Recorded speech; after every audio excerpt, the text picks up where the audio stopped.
Caves of Terror by Talbot Mundy. Chapter 1. The Grey Mahatma. Meldrum Strange has a way with him. You need all your tact to get him past the quarrelling point. But once that point is left behind, there isn't a finer business boss in the universe. He likes to put his ringer on a desk bell and feel somebody jump in Tibet or Wei Hei Wei or Honolulu. That's Meldrum Strange. When he sent me from San Francisco, where I was enjoying a vacation, to New York, where he was enjoying business, I took the first train. "You've been a long time on the way," he remarked, as I walked into his office 20 minutes after the Chicago Flyer reached Grand Central Station. "Look at this," he growled, shoving into my hand a clipping from a Western newspaper. "What about it?" I asked when I had finished reading. "While you were wasting time on the West Coast, this office has been busy," he snorted, looking more like General Grant than ever as he pulled out a cigar and started chewing it. "We've taken this matter up with the British government, and we've been retained to look into it. You want me to go to Washington, I suppose? You've got to go to India at once." "That clipping is 2 months old," I answered. "Why didn't you wire me when I was in Egypt to go on from there?" "Look at this," he answered, and shoved a letter across the desk. It bore the address of a club in Simla, Meldrum Strange, Esquire, Messrs. Grimm, Ramsden and Ross, New York. "Dear Sir, having recently resigned my commission in the British Indian Army, I am free to offer my services to your firm, provided you have a sufficiently responsible position here in India to offer me. My qualifications and record are known to the British Embassy in Washington, D.C., to whom I am permitted to refer you, and it is at the suggestion of—" He gave the name of a British cabinet minister who is known the wide world over, "that I am making this proposal. He was good enough to promise his endorsement to any application I might care to make. If this should interest you, please send me a cablegram, on receipt of which I will hold my services at your disposal until your letter has time to reach Simla, when, if your terms are satisfactory, I will cable my acceptance without further delay. Yours faithfully, Athelstan King, V.C., DSO, etc." "Do you know who he is?" demanded Strange. "That's the fellow who went to Kinjan Caves, the best Secret Service officer the British ever had. I cabled him, of course. Here's his contract. You take it to him. Here's the whole dope about this propaganda. Take the quickest route to India, sign up this man King, and go after them at that end for all the two of you are worth. That's all." My passport being unexpired, I could make the Mauritania, and did. Moreover, I was merciless to the expense account. An aeroplane took me from Liverpool to London, another from London to Paris. I don't care how often you arrive in Bombay. The thrill increases. You steam in at dawn by Garipuri, just as the gun announces sunrise, and the dreamy bay glimmers like a prophet's vision. Temples, domes, minarets, palm trees, roofs, towers, and masts. Almost before the anchor had splashed into the spawn-skein water off the Apollo Bunder, a native boat drew alongside, and a very well-dressed native climbed up the companion ladder in quest of me. I had sent King a wireless, but his messenger was away in advance of even the bankers' agents who flock on board to tout for customs business. He handed me a letter which simply said that the bearer, Gulab Lal Singh, would look after me and my belongings. So I paid attention to the man. He was a strapping fellow, handsome as the deuce, with a Roman nose, and the eye of a gentleman unafraid. He said that Major King was in Bombay, but detained by urgent business.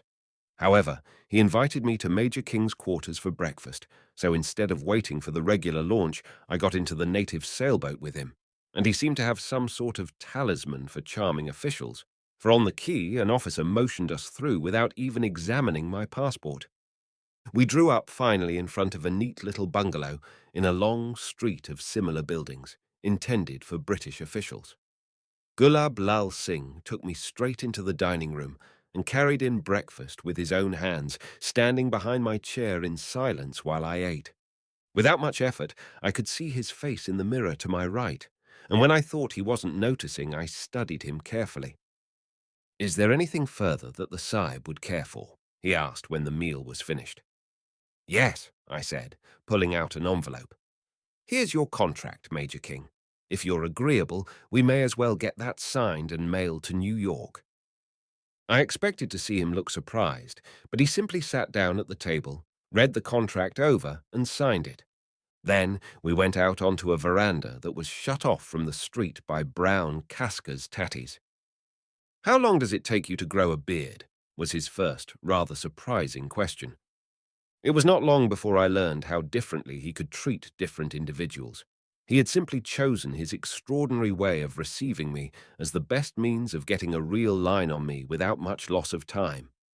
He did not compliment me on having seen through his disguise or apologize for his own failure to keep up the deception. He sat opposite and studied me as he might the morning newspaper, and I returned the compliment. "You see," he said suddenly, as if a previous conversation had been interrupted. "Since the war, governments have lost their grip, so I resigned from the army. You look to me like a kind of godsend. Is Meldrum Strange as wealthy as they say?" I nodded. "Is he playing for power?" "He's out to do the world good, but he enjoys the feel of it. He is absolutely on the level. I have a letter from Strange, in which he says you've hunted and prospected all over the world. Does that include India?" I nodded. "Know any of the languages? Enough Hindustani to deceive a foreigner." "Punjabi?" I nodded. Mind you, I was supposed to be this fellow's boss. "I think we'll be able to work together," he said after another long look at me. "Are you familiar with the facts?" he asked me. "I've the dossier with me. Studied it on the ship, of course." "You understand, then? The Princess Yasmini and the Grey Mahatma are the two keys. The government daren't arrest either because it would inflame mob passion. There's too much of that already. I'm not in position to play this game alone. Can't afford to. I've joined the firm to get backing for what I want to do. I'd like that point clear. As long as we're in harness together, I'll take you into confidence. But I expect absolutely free rein." "All right," I said. And for 2 hours he unfolded to me a sort of panorama of Indian intrigue, including dozens of statements of sheer fact that not one person in a million would believe if set down in cold print. "So you see," he said at last, "there's something needed in the way of unobtrusive inspection if the rest of the world is to have any kind of breathing spell. If you've no objection, we'll leave Bombay tonight and get to work." Athelstan King and I arrived, after certain hot days and choking nights, at a city in the Punjab that has had 9 names in the course of history. It lies by a winding wide river whose floods have changed the landmarks every year since men took to fighting for the common heritage. The tremendous wall, along whose base the river sucks and sweeps for more than a third of the city's whole circumference, has to be kept repaired by endless labor, but there are compensations. The fierce current guards and gives privacy to a score of palaces and temples, as well as a burning ghat. The city has been very little altered by the vandal hand of progress. There is a red steel railway bridge, but the same framework carries a bullock road. From the bridge's northern end, as far as the bazaar, the main street goes winding roughly parallel with the waterfront.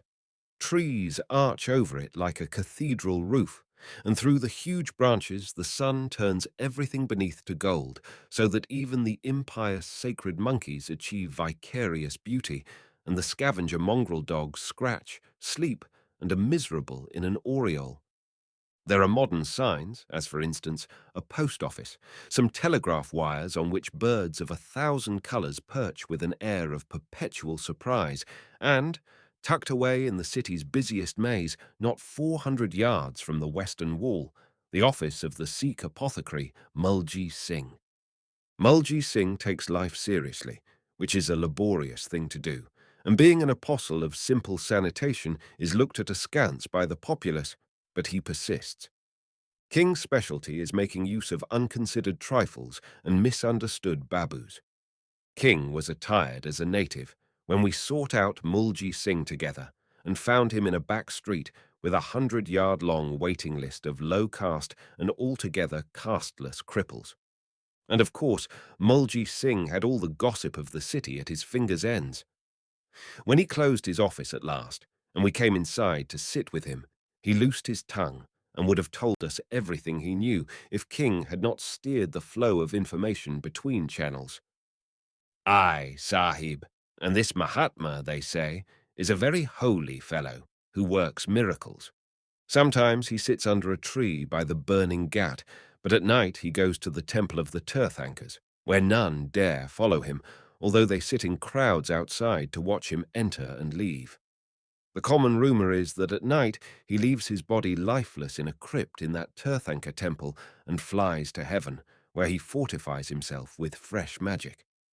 But I know where he goes by night. There comes to me with boils a one-legged sweeper who cleans a black panther's cage. The panther took his other leg. He sleeps in a cage beside the panther's, and it is a part of his duty to turn the panther loose on intruders. It is necessary that they warn this one-legged fellow whenever a stranger is expected by night, who should not be torn to pieces. Night after night he is warned.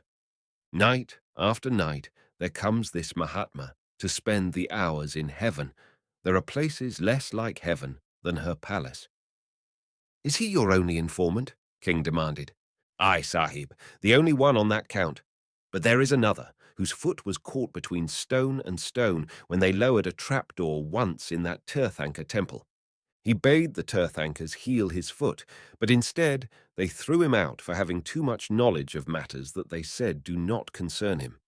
And he says that the trapdoor opens into a passage that leads under the wall into a chamber from which access is obtained by another trapdoor to a building inside her palace grounds within a stone throw of that panther's cage.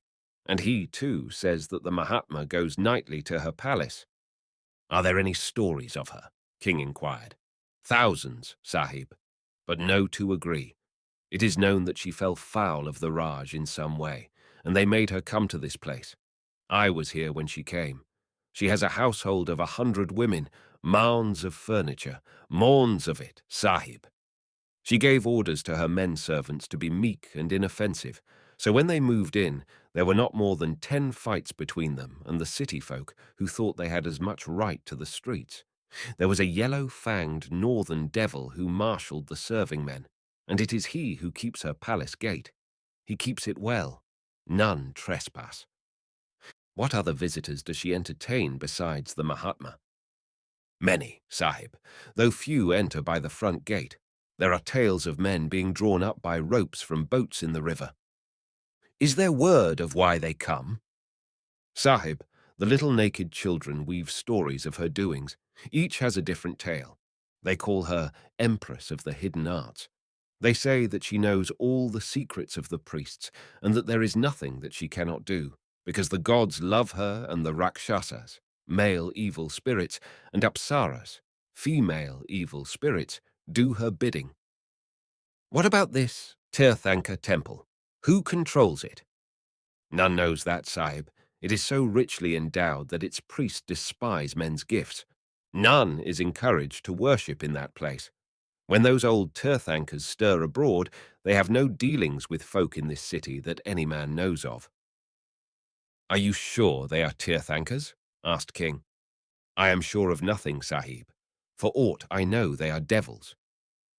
King gave him a small sum of money, and we walked away toward the burning ghat, where there was nothing but a mean smell and a few old men with rakes gathering up ashes.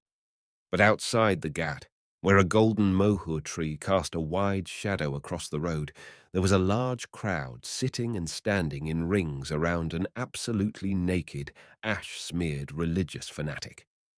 The fanatic appeared to have the crowd bewildered, for he cursed and blessed on no comprehensible schedule and gave extraordinary answers to the simplest questions, not acknowledging a question at all unless it suited him.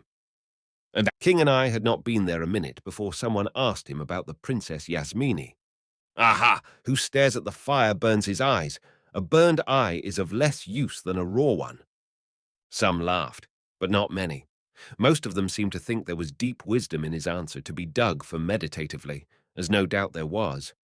Then a man on the edge, of the crowd a long way off from me, who wore the air of a humorist, asked him about me. Does the shadow of this foreigner offend your honour's holiness? None glanced in my direction. That might have given the game away. It is considered an exquisite joke to discuss a white man to his face without his knowing it. The Grey Mahatma did not glance in my direction either. As a bird in the river, as a fish in the air, as a man in trouble is the foreigner in Hind, he answered. Then he suddenly began declaiming, making his voice ring as if his throat were brass, yet without moving his body or shifting his head by a hair's breadth. The universe was chaos. He said, "Let order prevail," and order came out of the chaos and prevailed. The universe was in darkness. He said, "Let there be light, and let it prevail over darkness." And light came out of the womb of darkness and prevailed. He ordained the Kali Yuga, an age of darkness, in which all Hind should lie at the feet of foreigners. And thus ye lie in the dust. But there is an end of night, and so there is an end to Kali Yuga. Bide ye the time and watch. King drew me away, and we returned up street between old temples and new iron-fronted stores toward Mulji Singh's quarters, where he had left the travelling bag that we shared between us. "Is that Grey Mahatma linked up with propaganda in the USA?" I asked, wondering. "What's more," King answered, "he's dangerous. He's sincere, the most dangerous type of politician in the world, the honest visionary, in love with an abstract theory, capable of offering himself for martyrdom. Watch him now." The crowd was beginning to close in on the Mahatma, seeking to touch him. Suddenly he flew into a fury, seized a long stick from someone near him, and began beating them over the head, using both hands and laying on so savagely that ashes fell from him like pipe clay from a shaken bag, and several men ran away with the blood pouring down their faces. However, they were reckoned fortunate. "Some of those will charge money to let other fools touch them," said King.